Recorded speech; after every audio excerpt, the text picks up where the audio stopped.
for today. I have a couple announcements about the textbook Great River Learning website, just some odds and ends to work on. Then I'm going to talk about recoil and collisions in general as an example of an impulse interaction, or an interaction for which thinking in terms of the impulse is the righteous or a righteous manner to look at it. And then I've got a brain burner stopping distance problem, and then I'll talk about Albert Einstein and four dimensions. And this weekend we'll have some homework. I have a brain burner coming up for you on homework. Number 4 here. I'm going to give you a sneak preview of it. And if you take good notes, your brain will not be fried over the weekend, hopefully. Okay, now, as far as Great River scores and so forth, a couple things I want to just review and reinforce with you. I told you that I would try to get the Chapter 2 mini review scores up in web courses, all right? And I'm in the process of doing that. However, there's a few students, now I'm not going to look at anybody, but there's a few students that instead of putting in their NID, they put in their PID, and a few students that didn't put anything in. And some of them, I don't think anybody in this section, I did section 2 yesterday, that's the 10:30 class. But you guys, if you have your NID in there, you're good. If you have your PID in there, I'll give you a little message in web courses telling you to go get it fixed up. Because what you want is the NID in there. So for you newbie freshmen, that's the network ID for UCF. It's 2 letters, 2 letters of your first name, I think, correct? Yeah. And then a bunch of numerals. Whereas the PID, which is your UCF ID number, it used to be known as your employee ID number, is all numerals. And that's the one that goes on the Scantron as well. Now, the Scantron form, you may realize, had us. Where is everybody? Gosh. We got a lot of absent students today. Man, look at all the empty seats. Anyway, I was saying the Scantron has a slot for a letter. So the PID used to be 1 letter, and I don't know if that was your first name or your last name, because I think it's your first name, and then the same numbers, but now you just have to type in, or you just have to bubble in the numbers for that. Anyway, so I'm going to message you if I haven't already, and if you haven't noticed. And then what I want you to do is to go into discussions. And in discussions, there's a thread called How to Get NID in Great River Account. Okay? And there's a couple methods in there for changing over to the NID. One of them's pretty fast, so that's looking pretty good. So anyways, if you get that message, do that, check discussions and follow the instructions there that the other students have figured out, and then and if you don't get the message, you're already good. All right. Now, I want you to start the Chapter 3 mini review, which has been available since the 20th. Has anybody actually taken a stab at the Chapter 3 mini review? Has anybody looked at it? Has anybody... I'm not going to ask any more questions. Anyways, I don't want to get embarrassed. That's going to be... that's already going, and I may have to change the due date for it. Anyways, next week we'll be done with Chapter 4, and you'll be able to hack through all of the Chapter 4 mini review. All right? So, and we're going to be having some more assignments over there as promised. And we're going to have some assignments in web courses as well. So you're just going to have to, life is complex, and our homework is a little bit of complexity, 2 different websites. All right? Questions about that?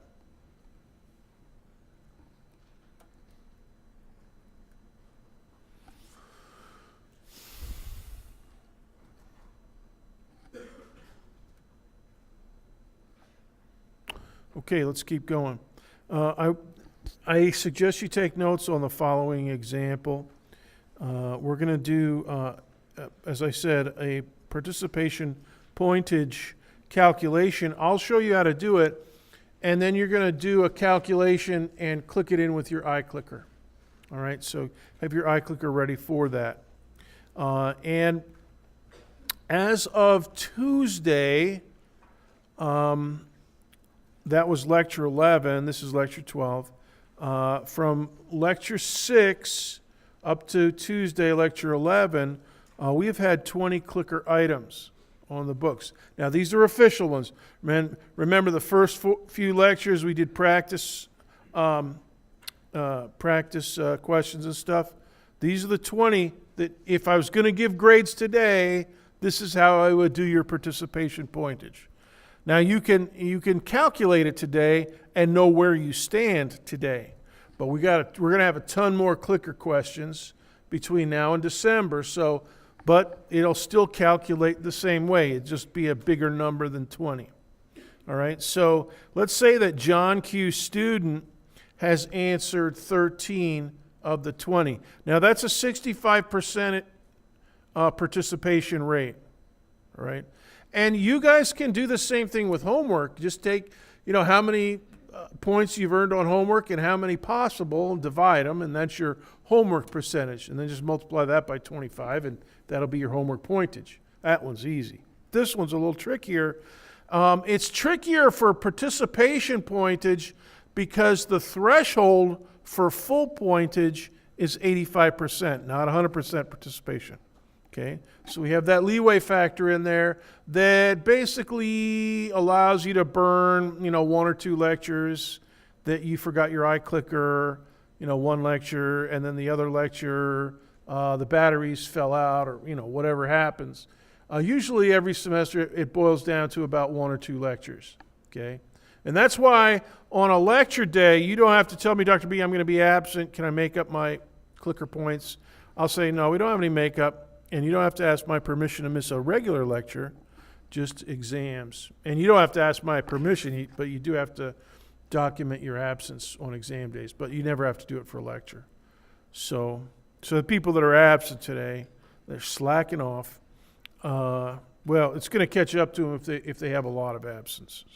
Anyway, so let's say that he answered 11 of them correct. So go ahead and jot this down. John Q. student, 13 answers, 11 correct. So that means he's already missed maybe 2 lectures. And he was only there for 13, or he got there late before some of the questions, or after some of the questions were asked and answered. So let's say that he got 11 of them correct. Now that's a pretty good percentage. But he's still down on the scoreboard because he only answered 13 out of 20, 65%. So he's way below the threshold. So he's going to have to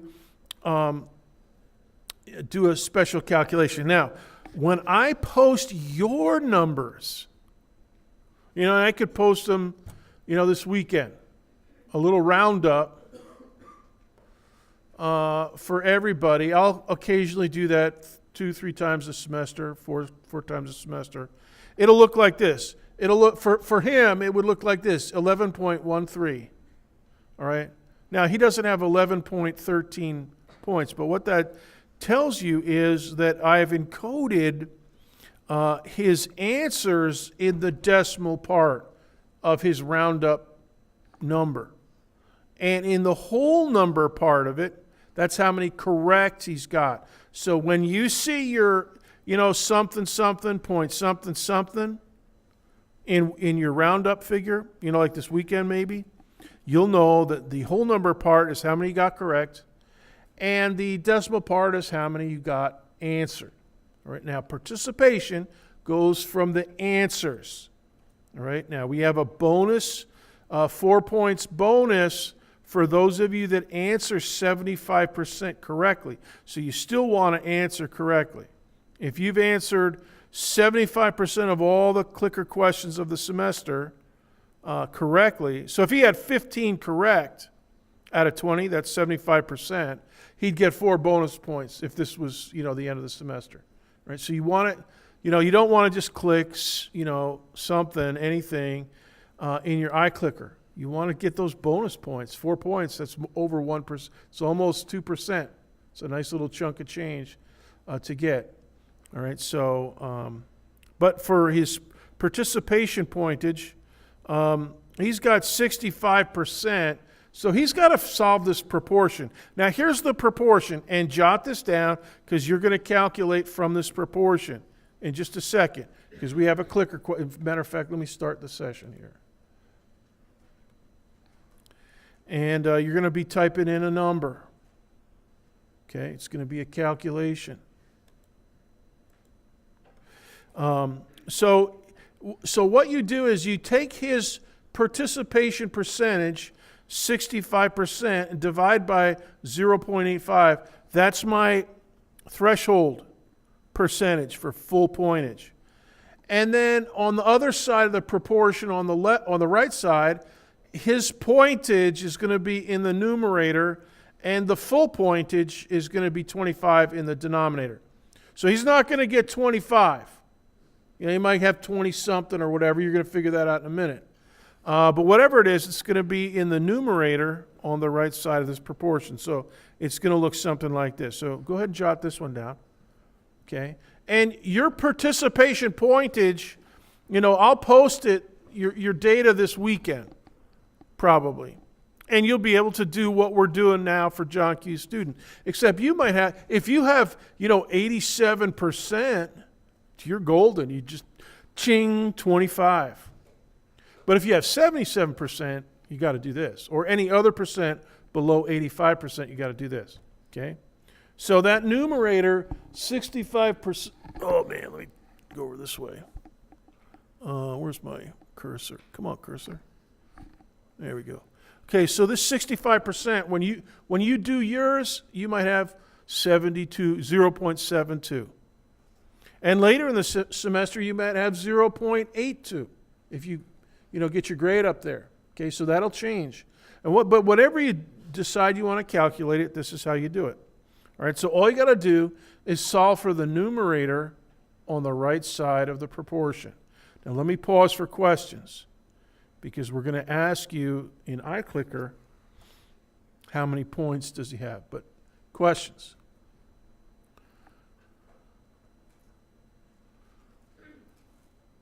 Yes, Casey. So we round like the whole number? Yep, and I'm going to have that in the clicker question. Let's go to it. So we're going to do a JQS participation pointage calculation. Here we go. Same specs, it's just the restating everything. All right, so hopefully you get a go nitro here. John Q. student has answered 13 out of 20 clicker items, participation rate of 65%. How many points does he have? Casey, remember to round up to a whole number. All right, so if you're at 7.000000001, round up to 8. All right? And I've got an example there for it. Okay, so do a little bit of cross multiplication and type in your number. So I just want a whole number, no decimals on this question. And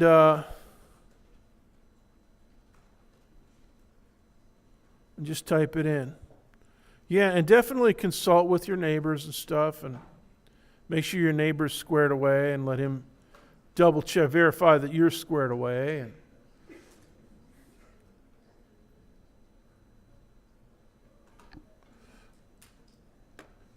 let's see what you guys are voting for.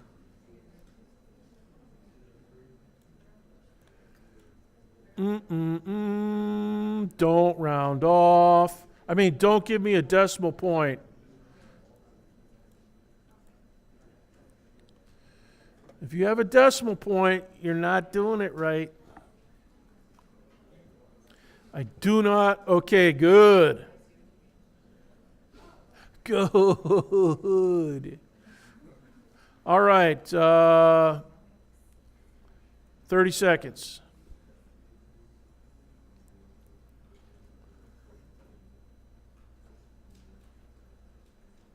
$20 seconds.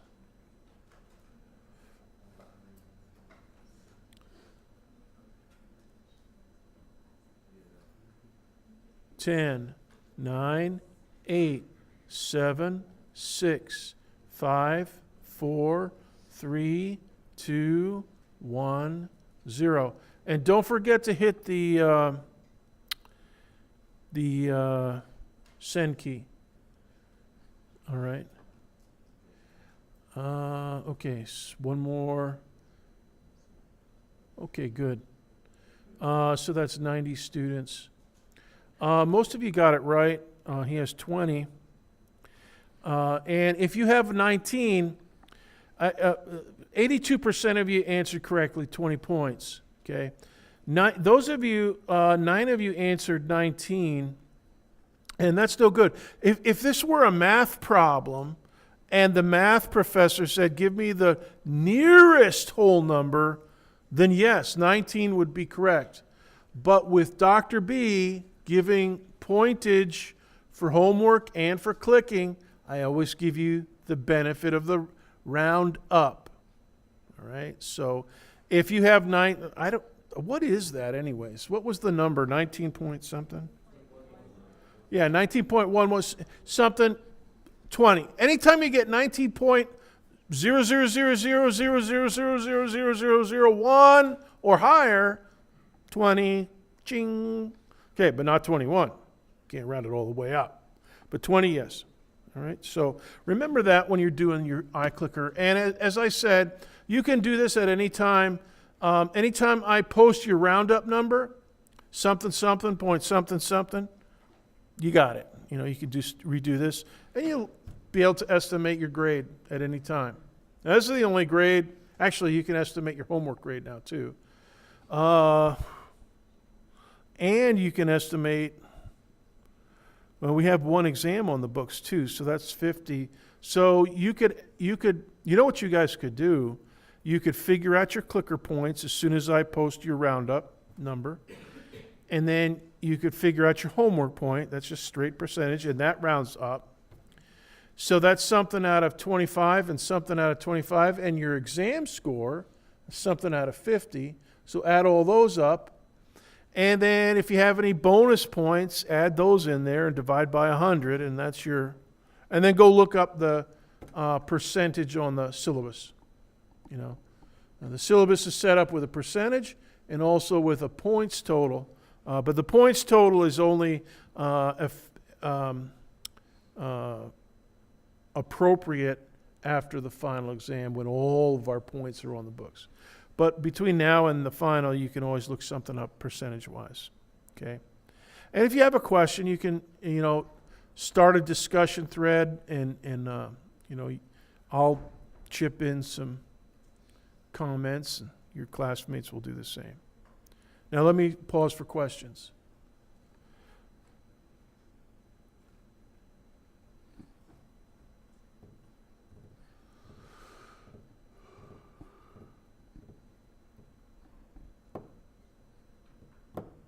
Okay.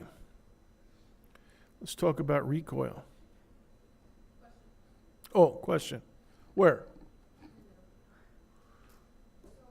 Oh, you were holding your hand up for a while. I saw it earlier, and then you took it down. So I thought I answered your question. Go ahead.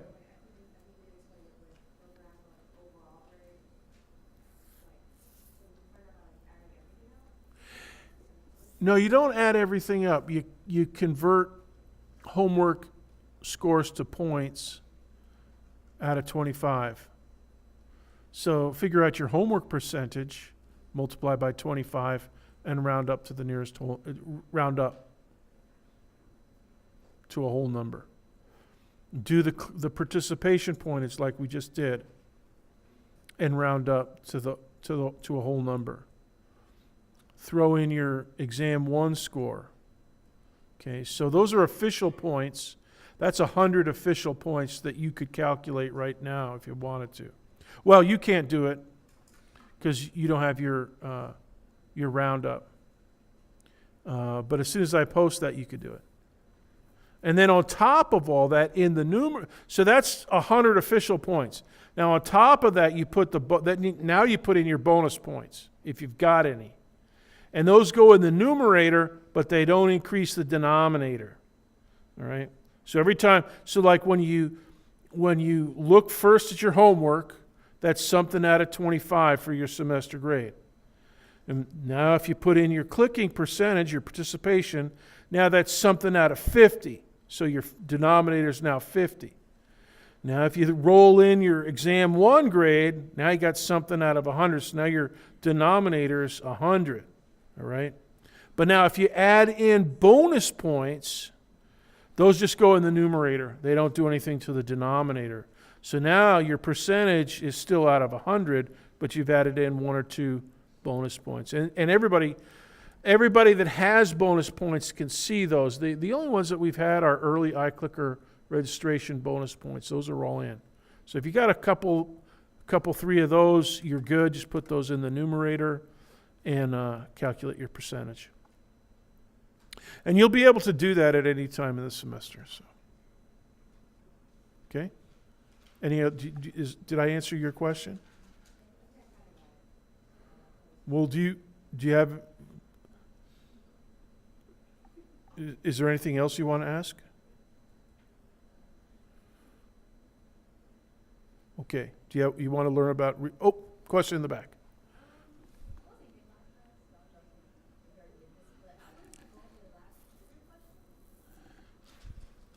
The last clicker question from Tuesday, or the calculation that we just did on the test. We're not going to do that, but if you start a thread in discussions, it's going to be much better to do that. And here's the other thing I mentioned last time. It's fine, but we're way past that stuff. So, but what I'm going to do is I'm going to make a talking PDF. I haven't done it yet, but I'm going to do a talking PDF and post that in web courses. And have you seen my talking PDFs before? Okay, so I'm going to do that for each of the iCLicker questions. And we got blurb sheets and stuff for the multiple choice questions. So, hopefully I'll get to that today with the talking PDF. And that'll be a good review. Well, we're not going to do it in class time, but on talking PDF, yes. And that's even better, so because you can see me go through it and stuff. All right? All right, let's keep going. I want to talk about the recoil question. A couple students got stumped on it. They sent me a message, and I told them, start a thread in discussions. If you ever have a homework question, don't message me. I mean, it's not like you're going to be in trouble. But the thing that you should do that's going to be more helpful and more efficient for everybody is start a discussions thread, and I'll know within a few minutes. They always alert me when a new thread starts, and I'll go in there and give you a little coaching. And if I don't get there in time, one of your classmates, matter of fact, somebody already has done that a few times. Okay, so definitely start a thread. Anyways, recoil. Okay. Whatever the bullet gets, and the recoil problems, you're able to get the momentum of the bullet. I gave you the mass, 0.025 kilograms, and different values of the velocity. All right. So the velocity. So here's the initial state. All right. So this is kind of the opposite of a tractor beam problem, where you apply something initially has a speed, you apply a stopping force. This one is initially at rest. So here's the bullet, that red, the black sphere, and a little bit of gunpowder behind it, and you can see it's in a barrel of a gun or a cannon. All right. So at this point, the momentum is 0. All right. And so so this is like the two skateboarders. All right? Except the skateboarders, they push off by exerting muscle power. Now, muscle power is basically chemistry. Chemistry is basically electrons. Electrons, the electromagnetic interaction. But so is gunpowder. Gunpowder is a chemical reaction. So let's blow this little wad of gunpowder here. And I set this one to burn. Look at this. There it goes. Sweet. All right. And then, of course, you hear pow. Okay, so the bullet's out here. Now, here's a strobe photo of it. All right, and it's got some velocity. Now, the velocity and the mass you can figure out. The recoil, now watch my gun barrel here. Ching, it's going to move backwards just a little bit. Because, the bullet's small. It's fast, but it's pretty small. Now, if any of you are hunters, you know that depending on the load of your bullet, you can get some kick, some recoil, and it can really hurt your shoulder if you don't do it right. Depending on what you're using. And some of my friends out in Montana, it's different from Florida. Out in Montana, everybody and their brother goes deer hunting every fall and elk hunting and antelope hunting and stuff like that, and they get they fill their tag, as they say it, and then they take it down to the butcher shop, and there's butchers, then that's all they do. They do deer, elk, antelope, and stuff like that, and just put it in the freezer, and just, load up their freezer and have meat for a good part of the year, if not all year. And so those guys, now I'm not a hunter, but my buddies out in Montana, they got about 7 guns each, and this one guy's got one of these rifles, a Quigley Down Under rifle. If you ever seen that, raise your hand if you ever saw that movie Quigley Down Under. A couple of you. It's with Tom Selleck, right? And he's Quigley, and it's about a cowboy that takes a job in Australia. And he has all kinds of scrapes and danger, and there's a pretty girl and everything, like all movies. And a bunch of villains and stuff, but he's got this huge gun that he can shoot things at a half a mile or more. And it's a real gun, and it really could shoot like that if you know what you're doing. And I have a buddy that's got one, a Quigley Down Under rifle. Anyway, so those rifles have a kick. You got to really know what you're doing with those. But at any rate, here's what I want. I hope you've made a diagram of the gun barrel and the bullet, because this is your interaction distance. And we can do an interaction time as well. That would be the time between you pulling the trigger and basically by the time it clears the barrel. Right? So after it clears the barrel, it's not getting any more any more pressure from the gunpowder. Okay, the gunpowder turns into an expanding gas and pushes the bullet out the front end. But as soon as it's out the front end, it doesn't have much push on the bullet. So there's an interaction distance. Now the reason I bring that to mind is that a stopping time problem, one of the things that you can do, and we're going to talk about it in a minute, is stopping distance. All right? And you can do the same thing here. Interaction time, interaction distance. All right? So it's kind of the reversal. How long does this gunpowder exhaust interact with the bullet? And how far does that go? Now, actually, you pretty much know how far the interaction distance is. It's just the length of the gun barrel. Okay?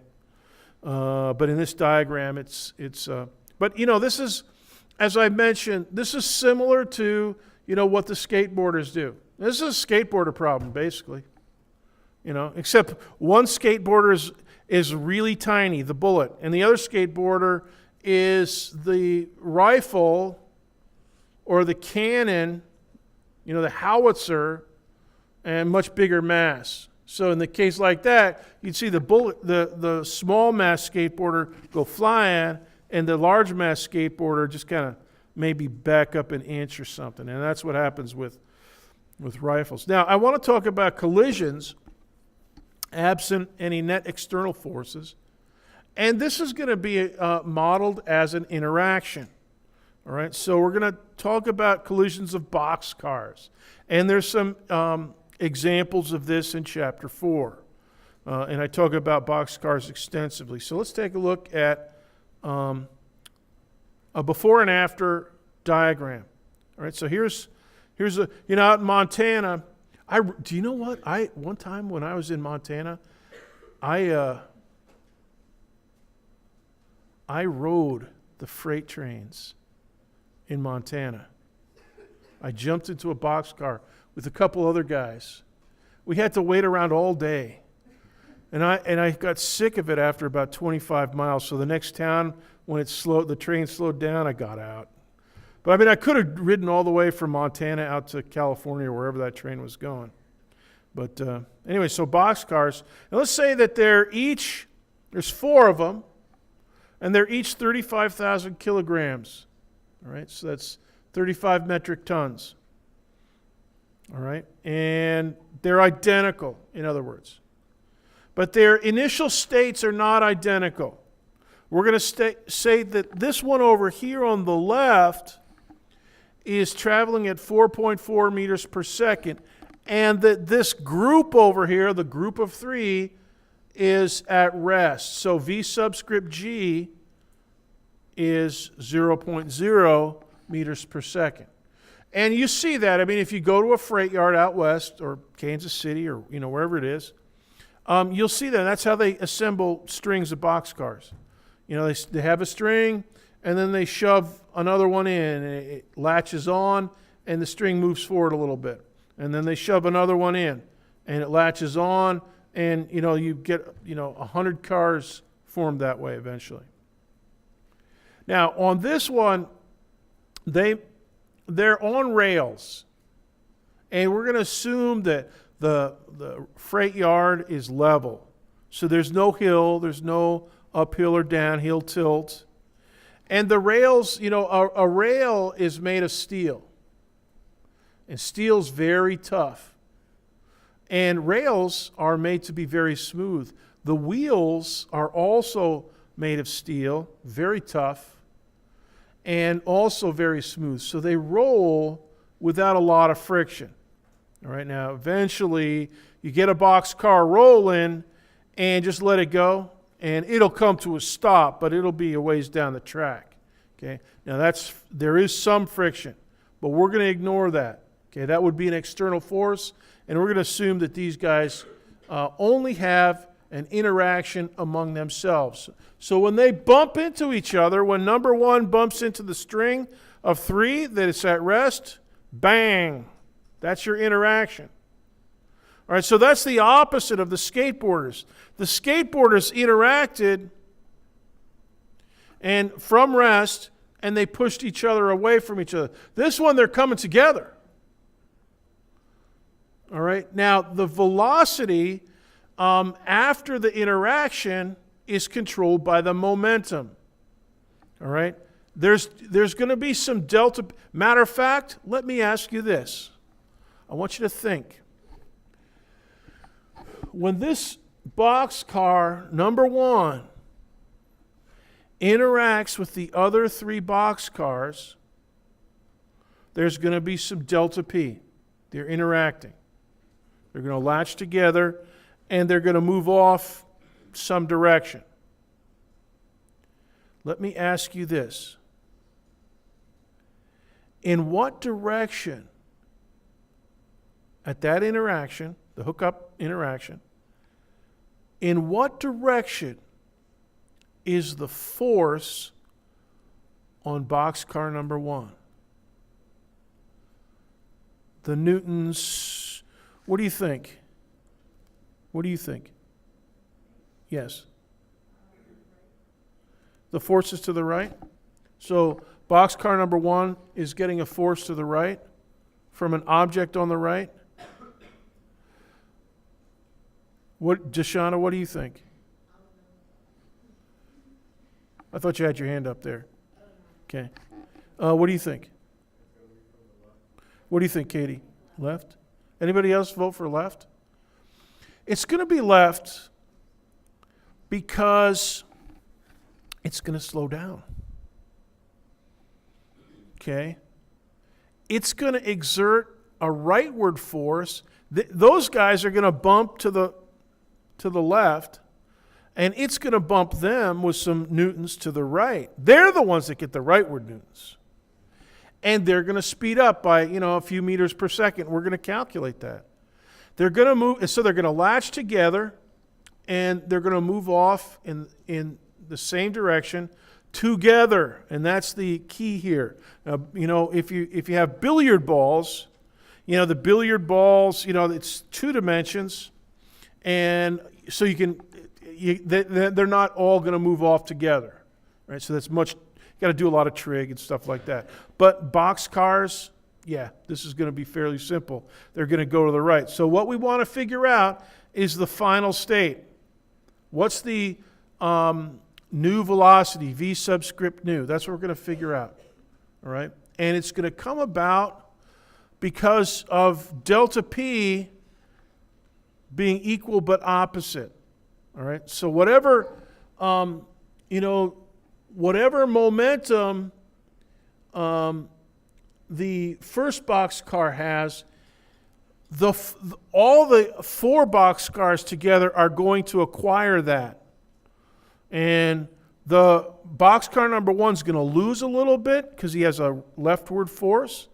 And the group of 3 is going to get a little bit of rightward momentum. All right? And so let's figure out how that all works. So here we go. All right, so 35,000 kilograms each. And you can make it 2 kilograms each, if just for a round number. It doesn't really matter. If they're identical, the masses are going to cancel out in the end.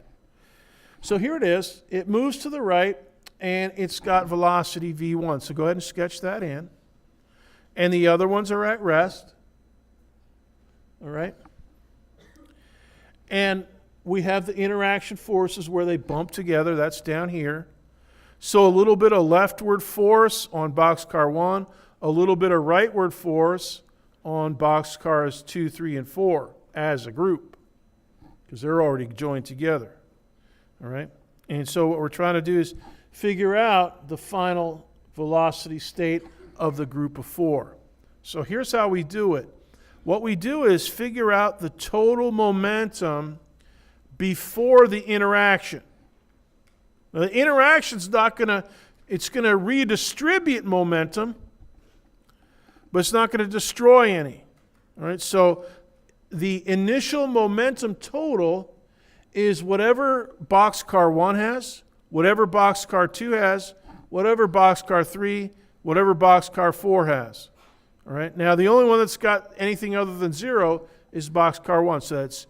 So it's P equals mv, mass 35,000 kilograms, and 4.4 meters per second for his speed. All right, and it's to the right. Now everything's going to be to the right here, so we don't have to worry about negative signs, but it's possible to, if you had 2 things coming together, one from the left and one from the right, then you might end up going to the left, but not this one. Everything's going to the right, so we don't have any negative signs in this one. All right, so you just multiply that out. And anybody verify me here? 154,000 kilogram meters per second. Anybody verify? You got me? Okay, good. Okay, so 154,000. It's a big number, but it's not too bodacious to calculate. But you better start bringing your calculators to class. Okay. All right, good. I can see you guys using your calculators. 154,000. Now, we're not, when those things interact, they're exchanging momentum, but what one of them gains, the other one loses. All right? So boxcar number 1 is going to lose a little bit, and the other boxcars are going to gain a little bit. Okay? But the total is going to be the same. So afterwards, the total momentum, P subscript F, is also going to be 154,000 kilogram meters per second. Now, the fancy word for this is conservation of momentum. The total momentum is conserved if there are no external forces acting. You know, like friction, so we're ignoring friction. All right? Air resistance, we're ignoring air resistance. Okay? And that'll drain off some momentum if you but not much. So we're going to, if you want to do ultra precise stuff, yeah, you got to do friction and air resistance and stuff. But this is good enough for government work, as the saying goes. All right. Now, I have a short answer question. Hit the refresh button. And I want you to answer the following. It looks like a multiple choice, but I want you to answer it as a short. So type in letter A, B, C, D, or E, and hit the send key.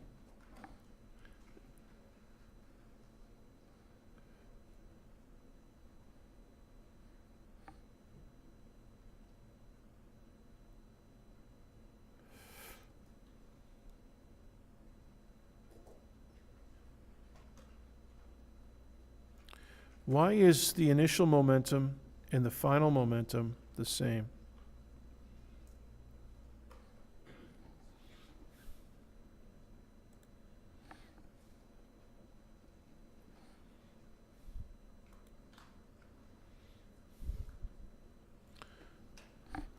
Thirty seconds.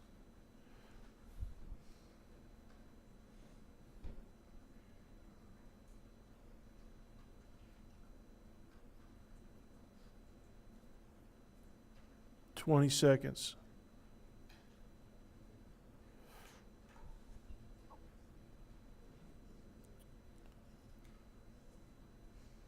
Ten, 9, 8, 7, 6, 5, 4, 3, 2, 1. One of you typed in a set of 3 letters. Just give me one. Erase that. I see what you're doing, and it's not bad, but I want you to just give me one. Just give me one letter. Go ahead and change that. And don't forget to hit the send. Okay, good. Good. That looks better. Thank you for doing that. Answer. Momentum is always conserved. And why is that? Because they exchange equal but opposite. So these are the 2 correct ways to answer that question. So make a note of that. If you answered C, write down E as well. If you answered E, and most of you did, let's see, we got about 88% of you chose one or the other of those. And one person was trying to choose more than one. Connor, question. Yeah, I was going to say that when does this actually work in real life? Because there's always friction and drag and that kind of deal. Well, it always works in paper. And that's what our job is to work out the principles and then apply it to a real life situation like boxcars. And then if we want to double check how accurate our paper prediction is, we would measure the boxcars. And if we decide that we're close enough, within a meter per second or so, or a tenth of a meter per second, then we say, all right, my paper answer is kosher. And if it's too big of an error, then you got to go back to the drawing board. You got to figure out some other force or whatever. So you might factor in friction. So boxcars, you don't need a whole lot of precision. But the thing is, when you're doing atoms and stuff, you're doing nuclear physics, yeah, you need a lot more precision. But the thing is, even in nuclear physics, we ignore a lot of forces. And because, for instance, gravity, when you're doing nuclear physics, the strength of the nuclear forces is so strong that gravity is not even a spit in the ocean. It's like a grain of dust in the entire universe. It's really small. So, all right, let's keep going. Let's figure out the final velocity here to the right. So we know that the momentum afterward, P subscript F, also 154,000 because of conservation of momentum, or basically because we know that they're exchanging equal but opposite delta P's. Two different ways to say it. So just to reinforce that, just make a note that this second equation block, PF equals 154,000 kilogram meters per second, is true because of conservation of momentum. Now, you can also say that's equal to P equals mv of this new chain of boxcars. All right, so the chain of boxcars, there's your mv, that's definition of momentum on the right side there. All right, so go ahead and make a note of that. Conservation says after the interaction, you still got 154,000 kilogram meters per second. And at any time, you can figure out the P equals mv just from the definition. Now, we've got 4 boxcars, all the same size, so that's 140,000 kilograms of mass. And my new speed is v nu. That's what we're trying to figure out. Now, if you think about that, Diamond, you can see that you can get v nu by itself, right? So, and you guys are going to do that in just a second. But let's work this one out. You're going to do a different interaction, right? So here's conservation of momentum on the left, definition of momentum on the right. Question. What was your name again? Adriana, right. 4 boxcars. Each one is 35,000. So 4 times 35 is 140. So, good. All right. So that's the M. So this is not M1, and it's M nu, the mass of the new string of boxcars. Because, Adriana, they move off as if they're one unit because they're all hooked together. That's the way boxcars work. Billiard balls, no. You'd have to do a little bit different fancy footwork for billiard balls or some other interaction, or planets. But boxcar is pretty cinchy. Okay? So here we go. So what do? We divide both sides by 140,000 kilograms. There they are. And you cancel kilograms top and bottom. All right? And then, so you're left with meters per second up on top. All right, you see that? And so now you just, who's got a number on this one? 1.1? Anybody verify that? 1 point? Okay, got it? All right. Yeah, 1.1. So there's your answer. All right? And,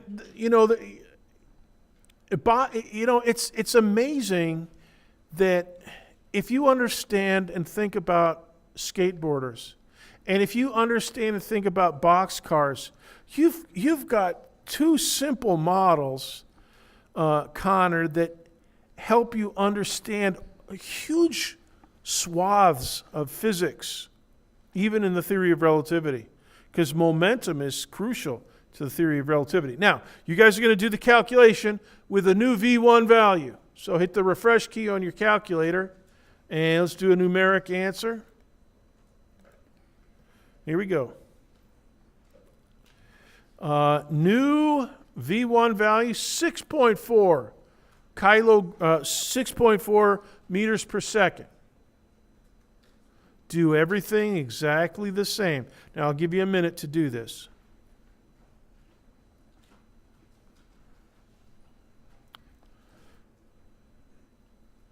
All right. So look at your notes and kind of imitate your notes.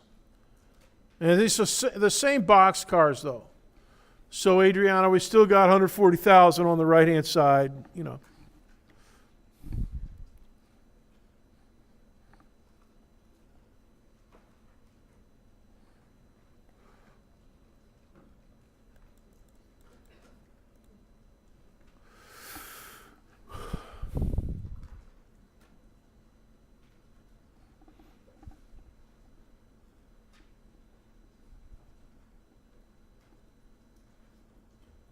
Alondra. Did you get it? Not yet? Just do everything like the previous question, except V1 is 6.4 instead of 4.4. Can't figure it out, but you got it. 140,000 is 4 boxcars. 4 times 35,000 is 140,000.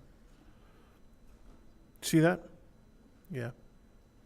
And that's like I was saying to Adriana over here on the left side of the classroom, you know, they're all moving together at the same, so it's like one big huge mass, 140 kilograms, because there's now 4 of them. Colin, what do you want? Why did you add 0 together 3 times? For the previous, you said it was PI was 35,000 times 24.4 plus 0 was 0. Because the other, Colin's asking, why were the other momenta 0? Because the other 3 boxcars were at rest. So V2, V3, V4, goose egg. Yeah, so they don't, initially they don't have any momentum. Only boxcar 1. That's right. That's right. You have to work in momentum. You can't work in velocities. Because remember, you know, with the skateboarders, they don't get equal velocities. If one of them is more massive than the other skateboarder, the more massive guy gets a little bit of velocity. The less massive person gets more velocity. But momenta, yes.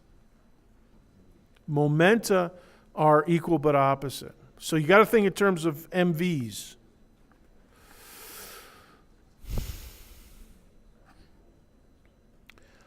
Oh my goodness. Whoa.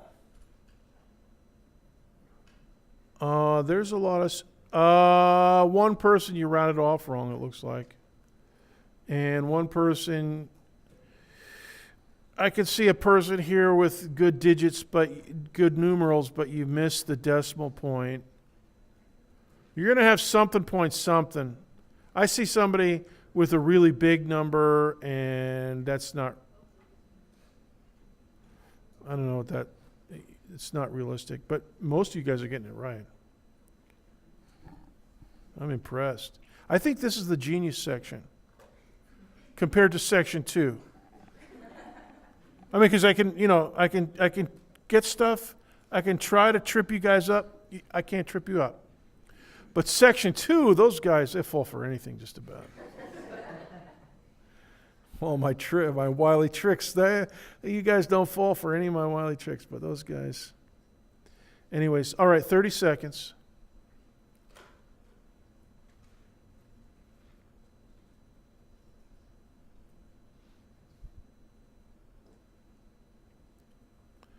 $20 seconds.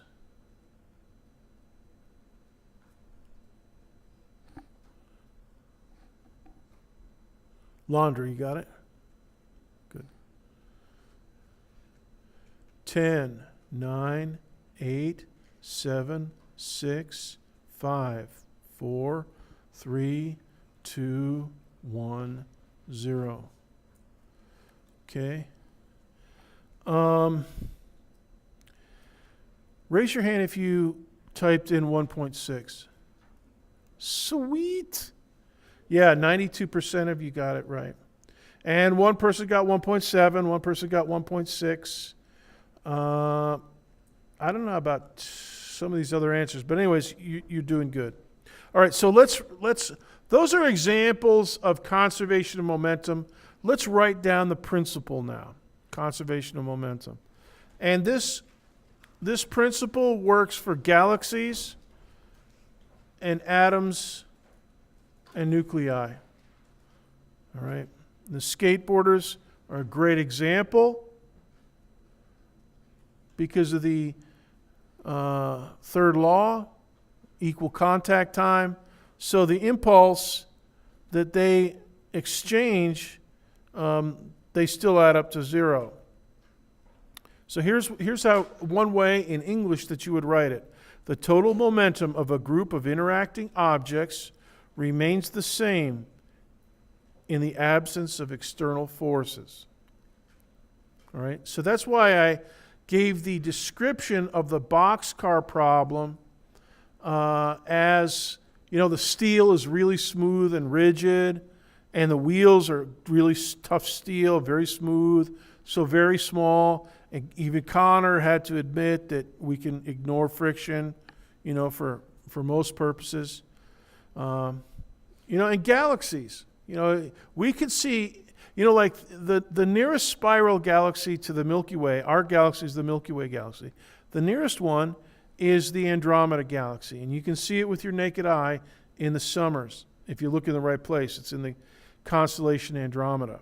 And if you could see the entire galaxy with your naked eye, it would be bigger than the full moon, or wider than the full moon. It's kind of an oval shape. It's a spiral. But all you can see is the nucleus, because the nucleus is bright, but the spiral arms are not so bright. But anyways, that is interacting gravitationally with the Milky Way galaxy. They're orbiting each other. They're interacting. And we don't really factor in any other factors, other than gravitational force with those guys. Now, so that's conservation of momentum. We're going to do some other conservation laws in the next week or so, and next week. But before we do that, I want to draw your attention to a brain burner. Now, this is a slide from a previous homework in another semester.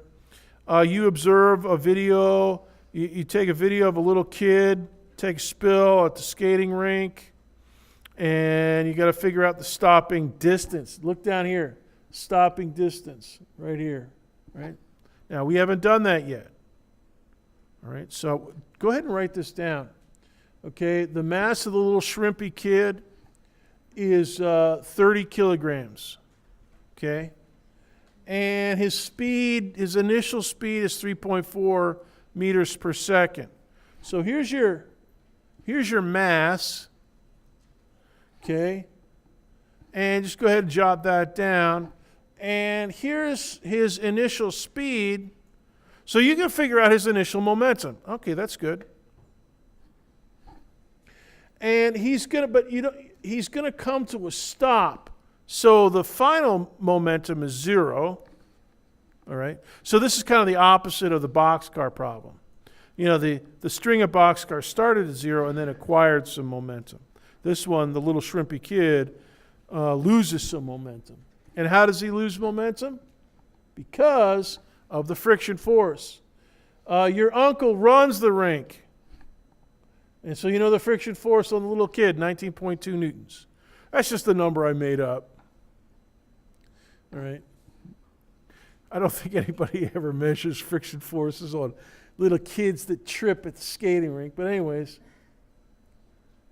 So calculate the stopping distance to the nearest 0.1 meters. And on Tuesday, I'm going to show you an excellent way to do that. But right now, let's think about the technology that we have.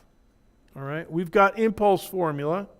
Now that's F delta T. We could figure that out. We got a stopping force.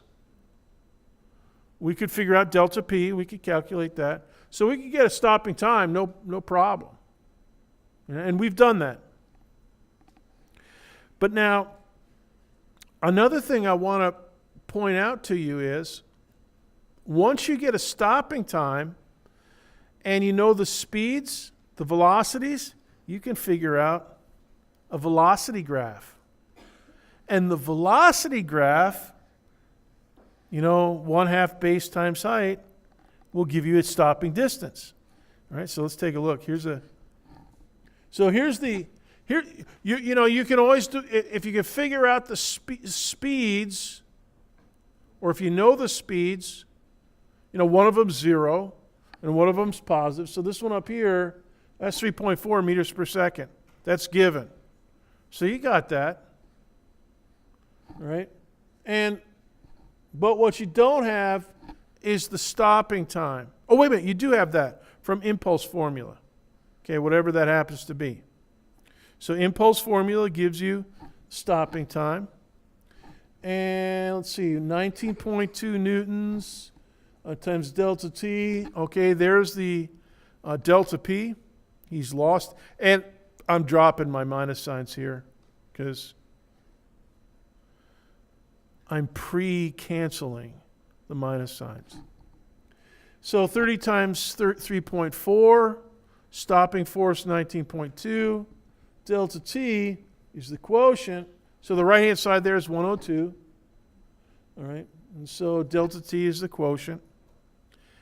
And that works out to 5.3125. Anybody verify me on that? Okay, good. All right, so there's your stopping time. All right, now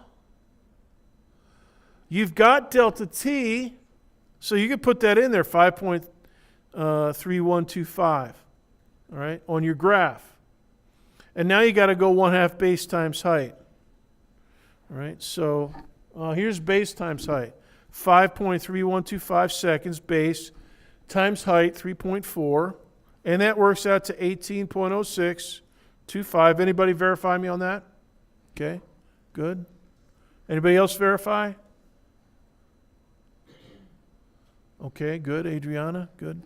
All right. Now, that's base times height. But this is a rectangle. This is not a rectangle, it's a triangle, so we got to divide that by 2. All right? So we're talking 9 meters. All right, and I believe on the problem I asked to the nearest tenth of a meter. So this one is going to be 9.03125 nearest meter. Ching, 9.0. All right, so there is one way that you can do that. Now, there's other ways to do it. You can figure out the acceleration and go 1/2 at squared, but that's already a velocity triangle anyways. All right, so I'm going to give you one of these brain burners on homework this weekend and a bunch of other stuff. Now, I want to go over this idea of 4-dimensional space-time and how momentum fits into that. Now, we've already alluded to this a little bit. All right? And in the 4-dimensional view of the universe that Albert Einstein introduced, the 3 spatial dimensions are x, y, and z. And the temporal dimension, t, time, is the 4th dimension. Question in the back. I was wondering where we got the 2 in the last problem when we divided. Triangle, 1/2 base times height. Go ahead. Do you have? You're good? You can ask if you want. Okay, Red Hat Man. 5.3125. The height of the rectangle, that's the base, 5.31. That's the delta t, that's the base. And the height was 3.4. Okay? Okay.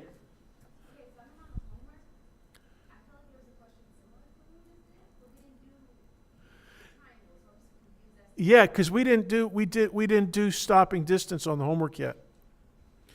The homework ones were stopping time. So all you need is the impulse formula, and you guys did pretty good on that. Now, all right. So this one, using impulse formula on this works, but it's not the slickest method. It's not the easiest. But I'm going to give it to you on the weekend. You know, it's all right to work the long way on this one. On Tuesday, I'll show you the cinchy way to do it. All right, so here's our dimension, spatial dimensions, and you know, here's one way to look at it.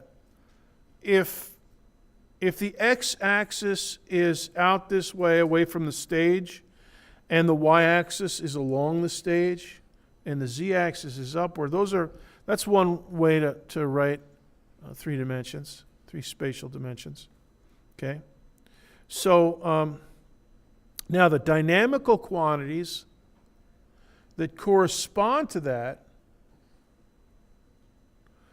that give us the concepts to study interactions and stuff and potential for interaction are the following. Momentum, so that's mass times the spatial velocity, i.e. P equals mv. And there are three components. It's a spatial velocity. So Vx, Vy, Vz times m gives you three spatial components of the momentum. Now we're working in 4 dimensions. So this dynamical quantity has to have 4 numbers as well. You know, for position, time, x, y, and z. That's 4 numbers to find a position in space-time. Dynamically, the 4th number is energy. And that famous formula, E equals mc squared, that you've seen so many times, he introduced that in his theory of relativity. The energy that an object has by its very existence. It's called the rest energy. E equals mc squared. The speed of light is c. C is the speed of light. Square the speed of light in this formula. It has energy because it exists. It has mass.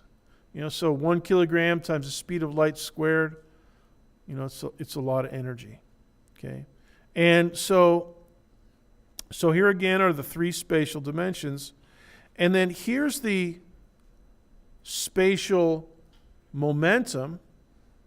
You know, vector P equals m times vector v.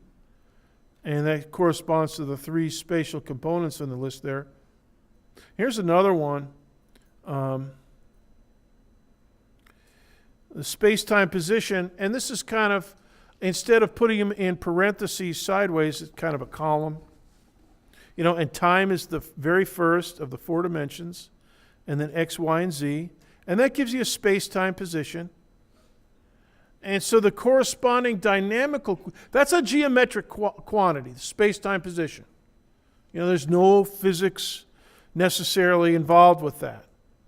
All right? It's just a position. Where are you? And when are you? Okay? But to figure out interactions and how things, you know, collide, how they exchange momentum and stuff, you have to use something called the energy momentum vector. Okay? And that is stacked up in a stack of 4. And the energy is the very first element, and then the 3 spatial momenta. All right? And that is how, in Einstein's theory of relativity, you would make a full accounting for interactions and dynamics. And that is what we will study on Tuesday. We'll start studying energy. All right? So look for some homework by lunchtime tomorrow. And good class. Let's dismiss now, a few minutes early.